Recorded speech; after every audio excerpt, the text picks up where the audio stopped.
The unit moved out at dusk. No ceremony, no speech. Just boots on gravel and the sound of gear shifting as 40 soldiers walked away from Sector 9 and did not look back. Cadet Danny Holt watched them go. He was 19 years old. He had been in the service for 8 months. Before that, he had worked at his uncle's auto shop in a small town in Ohio where nothing ever happened except the seasons changing and the occasional fender bender on Route 6. He had 2 full magazines of ammunition, a shoulder mount launcher with 2 shots left, a trench knife on his hip, and a busted thermos he kept meaning to throw away. He had not thrown it away yet. The ditch behind him was about 40 meters long and maybe a meter deep. It had been a drainage trench once, back when this planet had farms and farmers and things worth draining. And the Vreth had burned the farms 3 years ago. They had burned everything. Now the colony was just flat, dead land, carbon-dark soil, and a sky that turned purple at the edges when the sun went down. Lieutenant Nina Ferris had given him the order 17 minutes ago. She had not made eye contact. She had looked at the ridge, looked at her map, looked at the sky, and said someone had to hold Sector 9 until dawn, or the whole left flank would be exposed for the Vreth column to walk right through. Danny had not said anything. There was nothing to say. The math was simple. The unit needed a warm body in that ditch until 0600 hours. He was the warm body with the least value to the rest of the mission. He was a cadet. He had no special training, no special skills, nothing that made him harder to replace than the next person in line. Ferris knew it. He knew it. Neither of them said it out loud. "You'll have Briggs," she had said. Corporal Owen Briggs, 23, from somewhere in Tennessee, who had taken a piece of collapsed roof on his left leg 2 hours ago and now had a field tourniquet and a rifle he could fire from flat on his back. "He can cover the east side if they come from the ridge." "Sure thing," Danny had said. That was the whole conversation. Now he sat on the lip of the ditch and watched the last of the unit disappear into the gray dark of the low hills to the north. The sound of their boots faded out. Then there was nothing. Just the wind moving across the dead fields and Owen breathing behind him, slow and measured, the way a man breathes when he is keeping pain at arm's length. "You good?" Danny asked. "Define good," Owen said. Danny reached for the thermos, shook it. Empty, the same as it had been empty the last 6 times he checked. He set it down in the mud. The sky was getting dark fast. On this world, the dark came in hard, like a door closing. 1 minute there was light, the next, there was not. No long, slow twilight, just the switch. "How many you think they are sending?" Owen asked. "Enough," Danny said. "That is not a number." "No," Danny said. "It is not." He checked his ammunition again. 2 full magazines and 11 rounds loose in his breast pocket.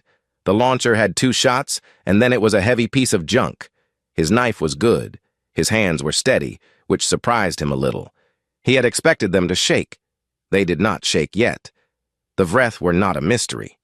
Everyone knew what they were by now, 8 feet tall on their back legs.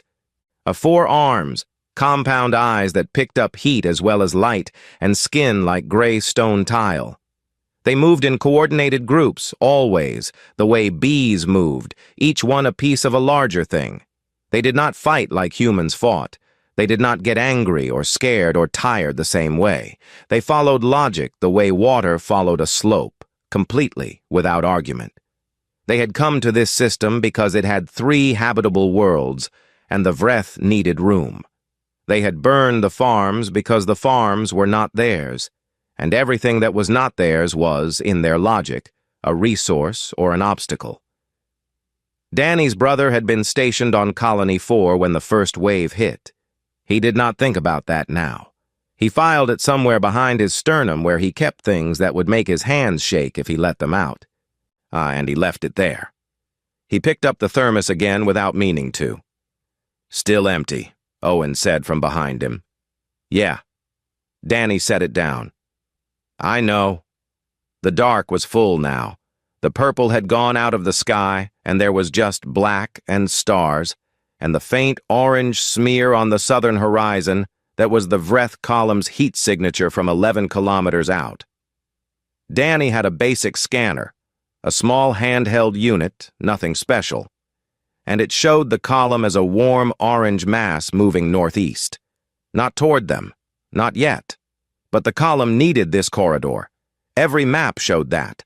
If the left flank held, the column had to pass through Sector 9. There was no other route that did not add 6 hours to their advance timeline. 6 hours mattered in a staging operation. 6 hours was the difference between arriving before the Alliance's second wave and arriving into it. So they would come here. The only question was when and how many they sent first. Danny had a feeling about that, based on nothing except the kind of bone-deep reading he had picked up at his uncle's shop, where you learned how bad a problem was by how long the other guy took to talk about it. Ferris had told him about this post fast. Too fast. She had not lingered on the numbers or the odds or the timeline. She had said what she needed to say and moved her eyes away. That meant the numbers were bad. He was all right with that. He was not sure why he was all right with it, but he was. "You scared?" Owen asked. His voice was a little thinner now. The tourniquet was doing its job, but pain was a patient thing. That Danny thought about the honest answer. "Sure thing," he said. "Me too," Owen said. They sat with that for a while. The wind moved. The orange smear on the scanner held its position, 11 kilometers out, not moving yet. The dead fields were quiet. Somewhere to the west, a piece of old farm structure creaked in the wind, metal on metal, a slow and lonely sound. Danny picked up the scanner, put it down, picked up the thermos, put it down, checked his rifle one more time. Then he settled in against the wall of the ditch, put his back to the cold mud, and waited for whatever was coming to come. The scouts came at the second hour. Danny almost missed them. Not because they were quiet. The Vreth were not particularly quiet. Their four-limbed gait left a clear pattern on the scanner. But because they came from the west, not the south. Yeah, and Danny had been watching the south. He caught the heat signatures at the edge of the scanner range.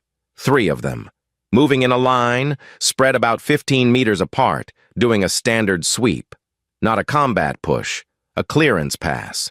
They were checking that the sector was empty the same way you checked a room before walking in. A quick look, nothing more. The problem was that the sector was not empty. Danny kept his body still. He was good at still. Years of deer hunting with his father had given him that. The ability to go quiet, to let the world move around him without giving anything back. He watched the 3 heat signatures on the scanner come closer, spread across the west approach, and he thought it through. 3 scouts, standard clearance. They did not expect resistance. Their spacing said that, the loose formation, did the unhurried pace.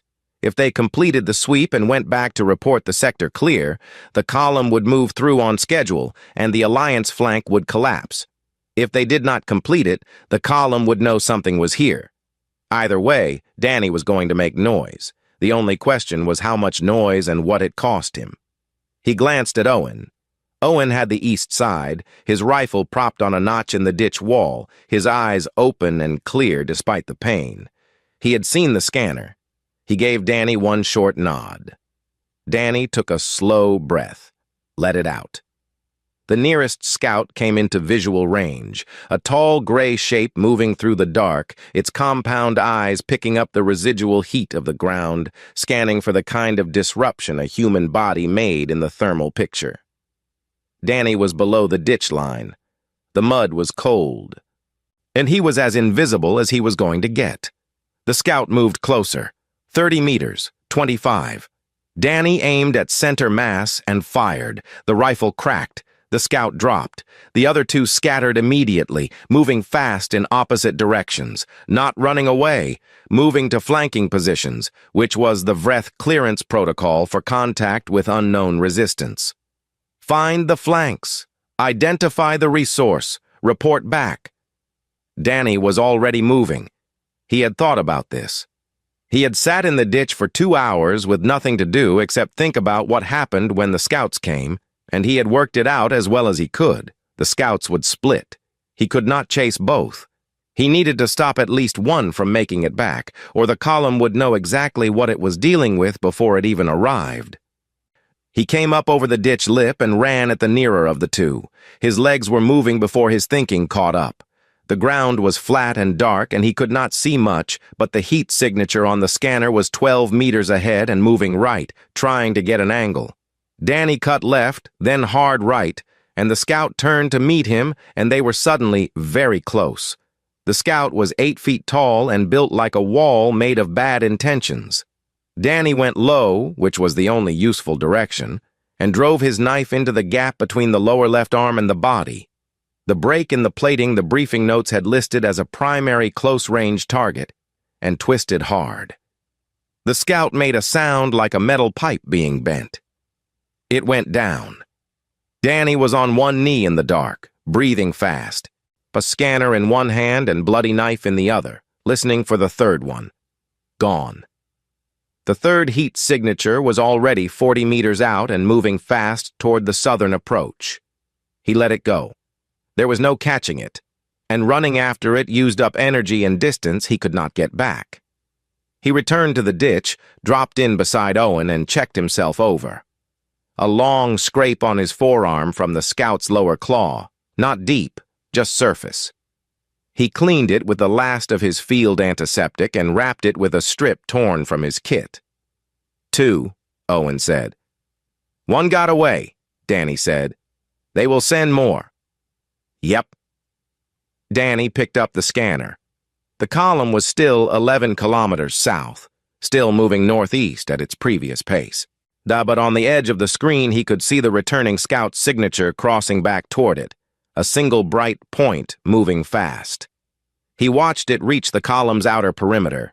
The column's pace did not change, not right away, but 3 small signatures broke off from the outer edge and began moving toward Sector 9, then 3 more, 6 total, forming up into a line and heading north. Danny looked at the 6 incoming signatures for a long moment. 6, he said. Yep, Owen said. Danny reached for the thermos. Empty. He set it down and laid his magazines out in the mud in front of him where he could reach them fast. He had set up the trip line during the first hour of the watch, while Owen dozed, a simple run of comms cable stripped from Owen's dead radio. Stretched across the most likely approach angle and connected to 2 flashbangs from his belt. Not elegant, barely functional. But against creatures using thermal vision, a sudden wall of light and sound bought seconds, and seconds were the only currency he had. The 6 signatures came in a clean line, wide spacing, covering the angles, moving toward the ditch from the southwest. Danny let them get to 40 meters. He pulled the line. The flashbangs went. The formation broke apart. Danny fired into the disruption with the slow, deliberate pace his father had taught him for shooting deer. Not fast, not slow, just steady, 1 breath and 1 round, moving his aim along the shapes the scanner showed him.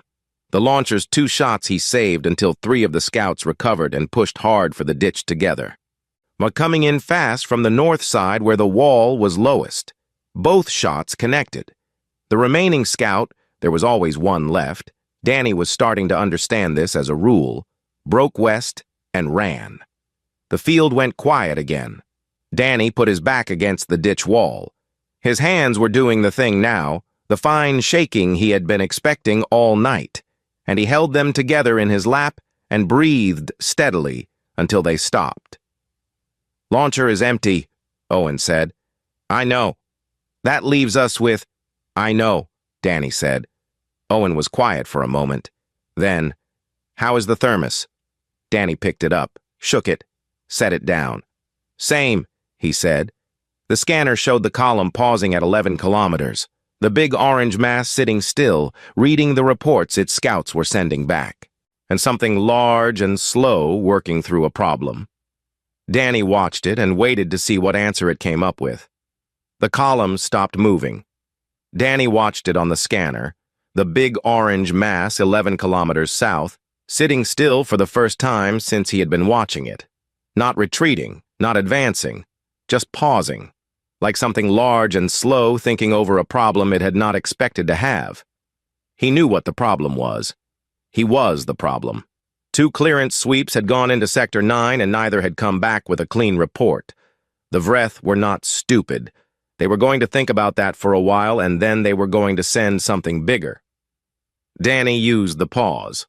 First, he moved Owen deeper into the ditch, and sliding him back along the mud floor to the north end, where the wall was highest and thickest. Owen hissed through his teeth when his leg shifted, but did not make a bigger sound than that. He kept his pain in a very small box. Danny had noticed this about him from the first hour and had decided it was the best thing about Owen Briggs. Second, Danny dug. He spent 20 minutes scraping at the mud walls in the center section, piling the loose soil on the forward lip to build a shallow berm. Not enough to stop anything. Enough to give him a better sight line and slow a straight-on rush by 2 or 3 seconds. 2 or 3 seconds was 2 or 3 seconds. Third, he took the empty launcher and propped it visible on the north end of the berm. From a distance and in the dark, thermal sensors would read it as equipment. If anyone watching through optics did a manual sweep, a visible weapon system on a position suggested more firepower than was actually there. He did not know if the Vreth would be fooled by it for even a moment. He did it anyway. It cost him nothing and cost them nothing, but it was the kind of thing that made him feel like he was still thinking, still working the problem, still in this.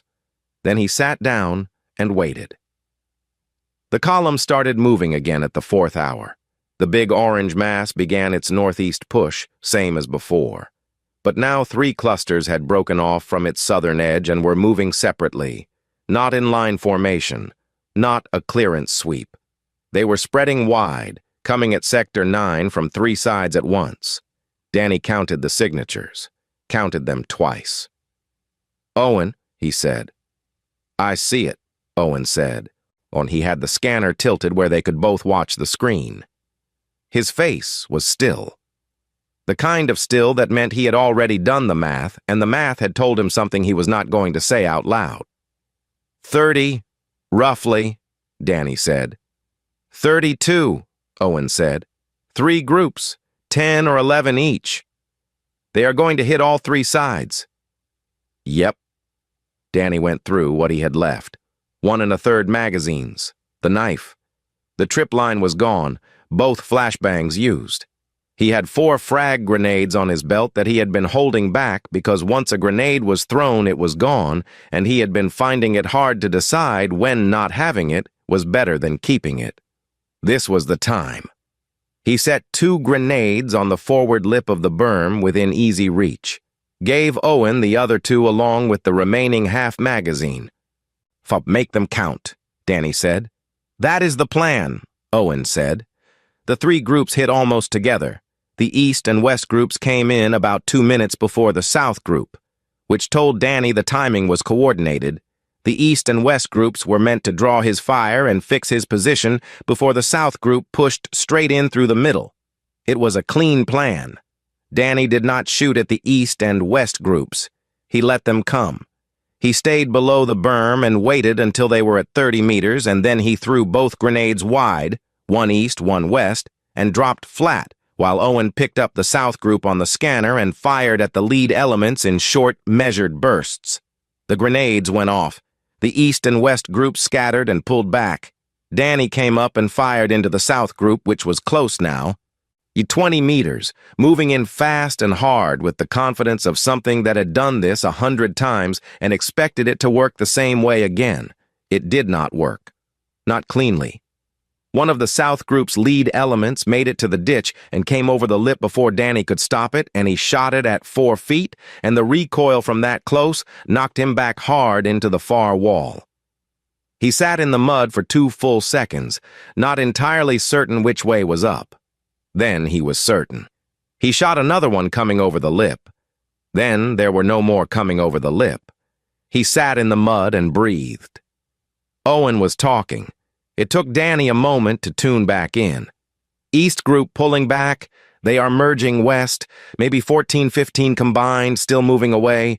How far back? 70 meters. Not regrouping for a second push. Not yet. They are going to report in. Already did, Owen said. Every Vreth unit is a signal node. The column knows exactly what happened here in real time. Danny knew that. He had known it from the briefings. He just had not wanted it to be true while it was happening.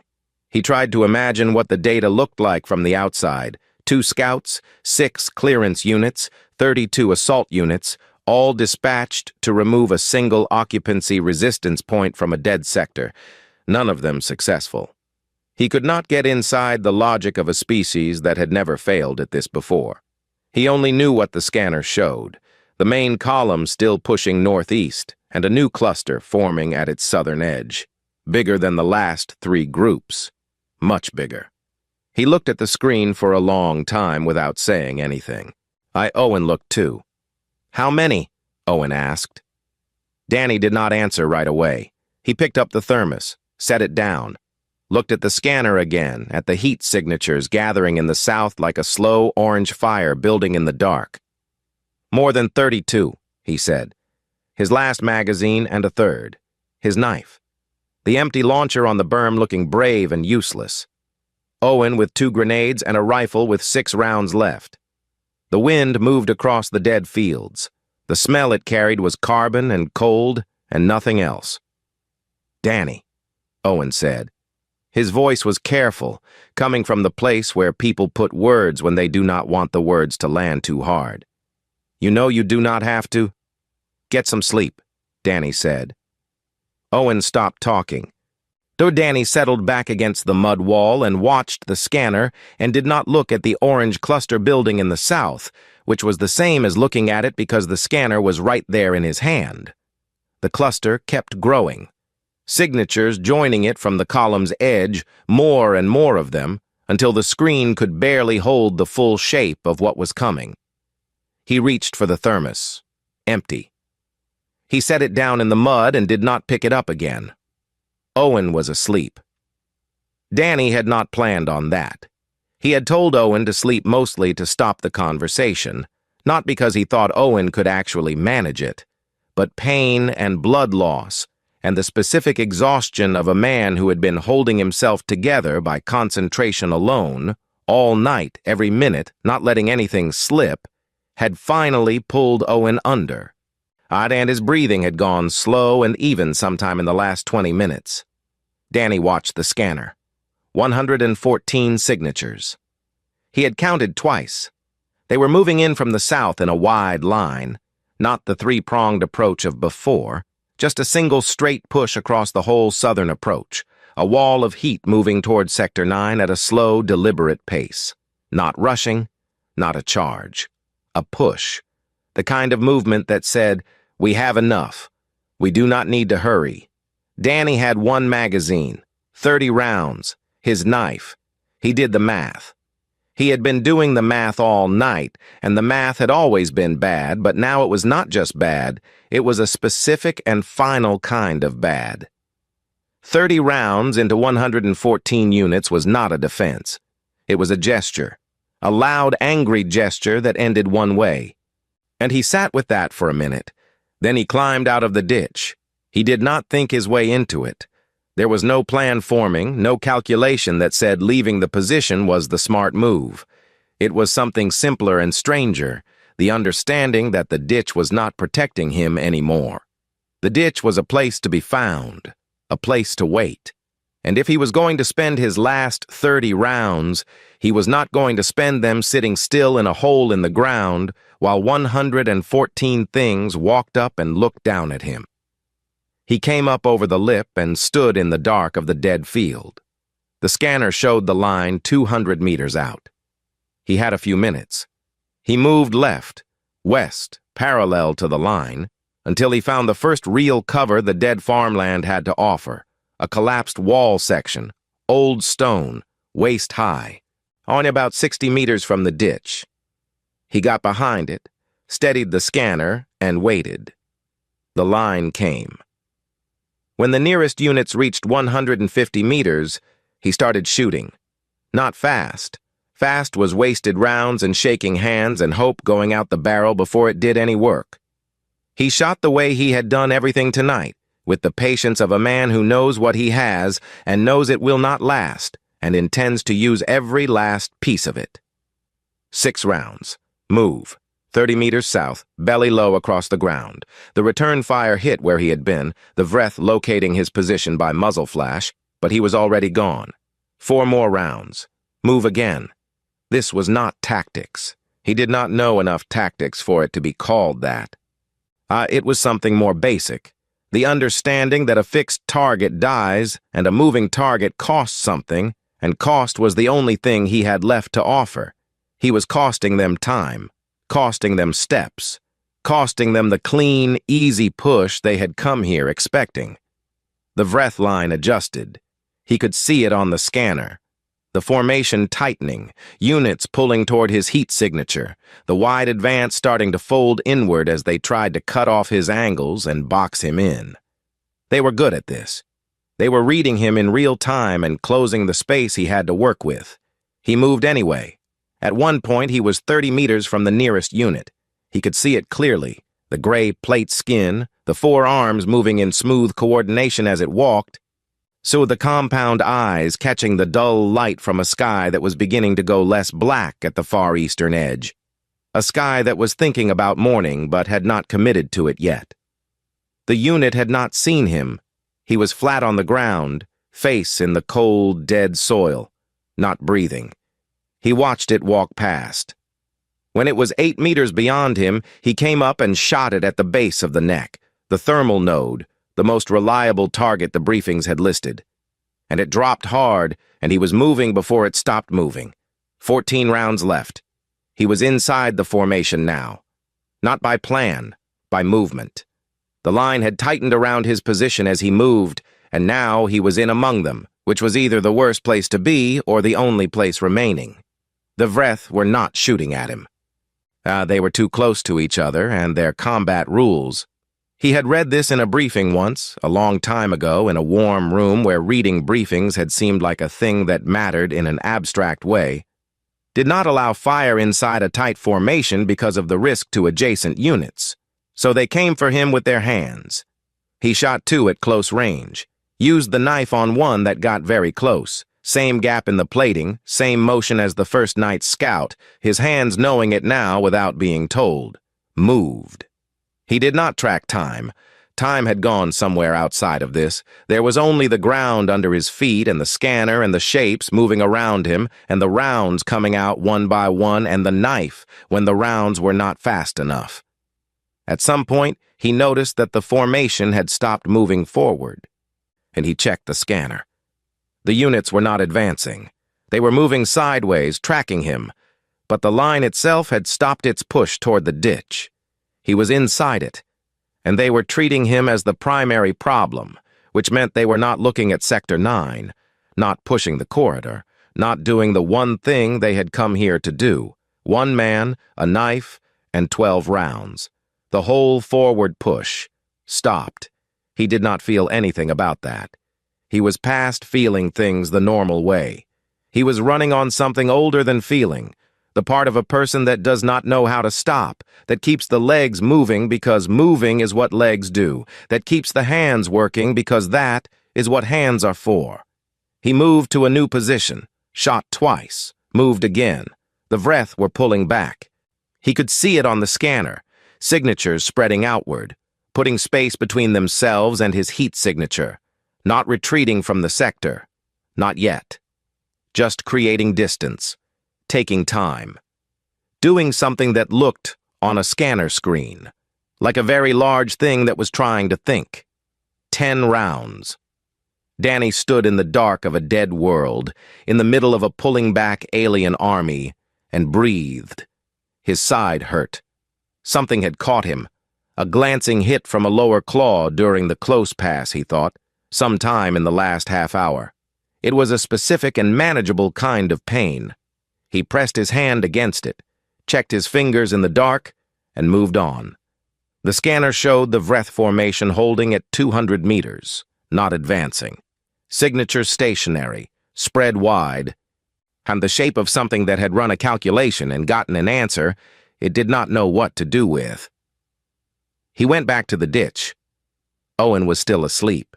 Danny slid down into the mud beside him and leaned back against the cold wall. He looked at the 10 remaining rounds in the magazine. He set the rifle across his knees.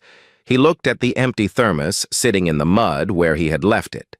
Then he looked at the scanner, where the Vreth formation sat motionless at 200 meters, and the sky at the far eastern edge had gone from black to the color of an old bruise, and dawn was still 2 hours out. He was still here. That was about the size of it. The sky started going gray around 0500 hours. Not bright, just less dark. Danny noticed it the way you notice your own heartbeat after running for a long time. A slow awareness that the thing was already happening, that it had been happening for a while, that he had been too occupied to pay attention to it. He was sitting against the south wall of the ditch, scanner in one hand, rifle across his knees. 7 rounds left. He had used 3 in the last hour, picking at the Vreth formation when units came too close to the ditch's edge. Slow, careful shots in the gray half-dark, more to hold the line than to break anything. The formation had not pushed again. That was the thing he could not make sense of. 114 units. However many were still fully operational after last night. He did not have the exact number, but it was still most of them, sitting 200 meters away in the dark. Not retreating, not advancing, just sitting there, like a question without an answer, while the sky slowly got less black above them both. He checked Owen. Owen had woken up an hour ago, face gray with pain, and had not said much since. He was watching the scanner with the quiet focus of a man who had already spent everything he had on staying conscious and was not wasting what was left on talking. His rifle was up on the berm. 2 rounds left in it. Formation is still holding, Danny said. Still not moving, Owen said. You think they gave up? Owen looked at him. No, Danny said. Me neither. He did not know what they were doing. He had stopped trying to work out their thinking 2 hours ago because every model he ran kept breaking. They had the numbers, they had the time, and they had every advantage except the one thing they apparently could not calculate for, which was that Danny was still here and appeared to intend to keep being here, and whatever the Vreth ran on that fact, it kept producing a result that said, hold position. He did not understand it. He just kept being here. Owen started talking around 0520 hours. Not about the mission or the Vreth or the rounds they had left. He talked about a lake near his parents' house in Tennessee. The way the water looked in the early morning when the mist sat low on the surface, and you could hear fish jumping somewhere out in the reeds, and the whole world was still and soft and not yet asking anything of you. Danny listened, and he had nothing to add. Ohio did not have a lake story that measured up, but he listened, and the sound of Owen's voice in the cold gray morning air was the best thing about that hour, or any of the hours before it. When we get back, Owen said. When we get back, Danny said. They left it there. Not a promise, just the grammar of it. A sentence that started with when. At 0547, the scanner showed movement. Danny's hands tightened on the rifle. But the movement was wrong for an attack. The signatures were not tightening and pushing forward. They were spreading and pulling back. The formation at 200 meters was coming apart, units moving outward in multiple directions. Left, right, south, away from Sector 9, away from the ditch. Danny watched it happen. He did not move. And he watched the orange shapes on the small screen get smaller as the distance grew, and he waited for the part where they turned around. They did not turn around. At 0603 hours, the scanner showed no Vreth signatures within 2 kilometers of Sector 9. Owen had the scanner now, tilted where they could both see the screen. They sat in the mud and watched the empty sector in silence for a long time. They left, Owen said. Looks like. They just left. Looks like, Danny said again. He reached for the thermos, held it in both hands. The metal was cold and dented and had been empty all night, and he held it for a moment longer than made sense, and then set it down in the mud. The relief column came at 0612. Danny heard the vehicles before he saw them. The grind of treads on carbon soil. The low, steady pulse of the unit identification transponder. The familiar sounds of Alliance hardware moving across a dead world. He had heard those sounds in training enough times that his body relaxed slightly before his mind caught up with why. He did not climb out of the ditch to meet them. He sat where he was until the first soldier appeared at the lip and looked down at him, and even then he stood up slowly, the way a person stands after sitting very still for a very long time, everything stiff and reluctant and asking what is next. Lieutenant Ferris was behind the first soldier. She looked at Danny. She looked at Owen. She looked at the scanner in Owen's hand, and at the empty launcher propped on the berm, and at the churned and disturbed ground of the field south of the ditch where the dark had been busy all night. She did not say anything yet. The medics went straight to Owen. Danny sat on the lip of the ditch and let a different soldier check his side. The claw catch was not as manageable as he had thought. It had bled through 2 layers of fabric during the night. But it was not deep, and the soldier said so in the flat, practical voice of someone who had seen worse and was not going to pretend otherwise. Ferris sat down next to Danny. They looked east together. The sun was coming up over the edge of the dead fields, flat and orange and large, the kind of sunrise that happened on dead worlds, because there was no moisture in the air to soften the light. Just the whole sun, sitting on the horizon, it looking at everything with the same steady indifference it had looked at this planet before the Vreth came and would keep looking with long after all of them were gone. Neither of them spoke. Then the signal officer came over. His name was Pete, young, from somewhere in Alabama, holding his receiver with both hands and reading from the screen with the expression of a man who has just translated something in a language he mostly knows, but not well enough to be fully certain. "I have a command log intercept from the Thresh Prime," Pete said. "The intelligence running the column." "Read it," Ferris said. Pete looked at the screen. "It is a routing notice. Sector 9 is flagged as a prohibited advance corridor. For the entire staging network, every column in the region." He paused. And there is a designation attached." "What kind of designation?" "A name." Pete looked at Danny for a moment, then back at the screen. "I cannot translate it exactly. The compound construction they are using is not normally used for places. It is used for things that do not have a category, things that do not respond the way things are expected to respond." He tried it twice more under his breath. "The closest I can get it in English is something like, the place where the dark has teeth, or the place the dark made angry. I am not fully sure." He lowered the receiver. "But when I run it through the base lexicon, the single closest word we have for what they are describing in their language is hell." Nobody said anything. The sun kept coming up. Danny turned the thermos over in his hands one last time. Looked at it. The dent on the side where it had hit the ditch wall the first night, the mud on the cap, the empty weight of it, which he knew by now better than he knew almost anything. He set it down in the mud of the ditch. He did not pick it up again. Ferris was still sitting beside him, still looking east. There was something in her face that was not quite sorry and not quite proud, something that lived in the space between those two things and did not have a clean name, the same way the thing the Vreth had encountered last night did not have a clean name in their language, until they made one. Owen's stretcher went past. Owen caught Danny's eye. His face was gray and tight, and he was trailing a medic on each side, and his leg was wrapped to twice its normal size.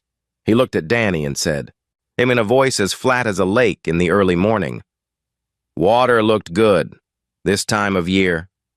Danny looked at the sunrise. "Sure thing," he said,